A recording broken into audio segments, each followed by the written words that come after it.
Old West craftsmanship is not dead and buried. It's alive and kicking at J. Palm's Saddle Shop.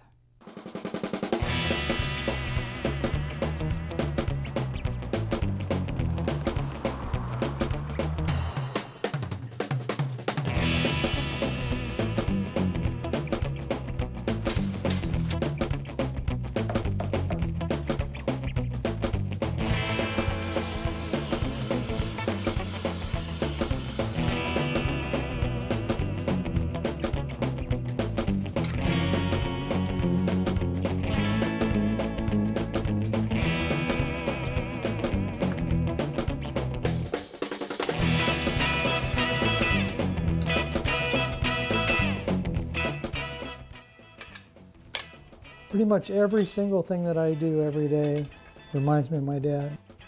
Families always have their differences, the old man and a kid, but I think he'd be pretty proud of what we're doing today. There's always a faster way. Today's mechanism. The problem that they have with things like that is that we're still working with a cow. And just like people, every cow's a little different. Every piece of leather is a little different. So when you have a laser guided template that's cutting on a half of a cowhide, and she's got a wire scratch that come across the rib when she was a yearling, that's where the craftsman comes in. Where when you're cutting a pattern by hand, you can maybe lay that pattern right on the line, cut right on that wire scratch, and nobody will ever know it was ever there.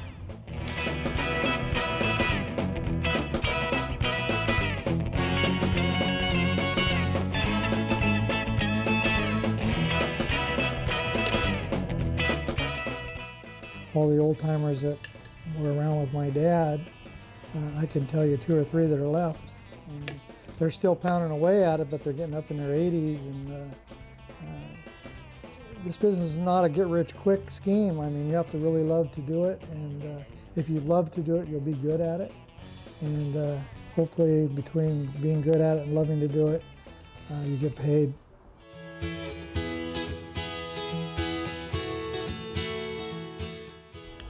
I am still learning, and I learn every day. And one of my dad's philosophy was that every piece you build should be better than the last. And I've known craftsmen that I could look at something they built yesterday and something they built 20 years ago and it hasn't changed. And I think that when I get to that point, I think I'll quit because I really enjoy what I do and I want to make it better.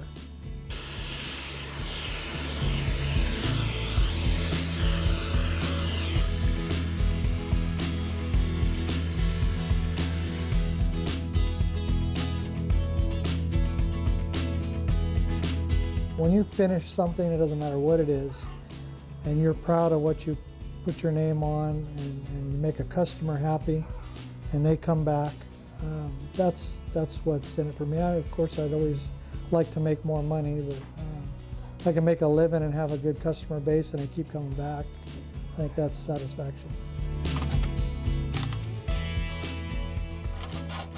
There's always bad days, Today, the way the economy is, I mean, we're struggling like everybody. People are just not spending money like they used to. I don't know what else I would do. I really love what I do, so can't imagine not doing anything else.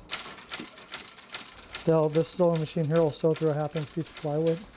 A needle shattering, it can be dangerous. Jesus has been really good. Hasn't cut himself in a long time, so knock on wood. The knives that we use are very sharp. And actually, I cut a hunk out of my little finger the other day with a pair of nippers that I wasn't paying attention to.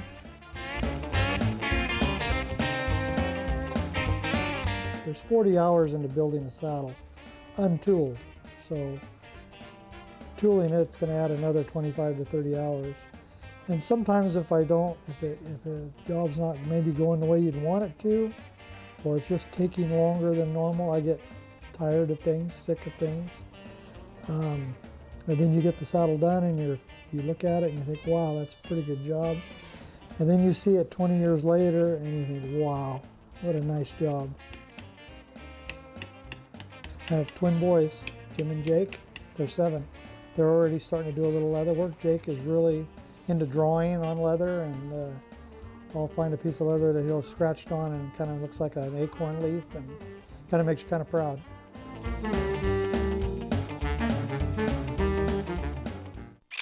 J. Palm Saddle Shop is located on Old Redwood Highway in Penngrove.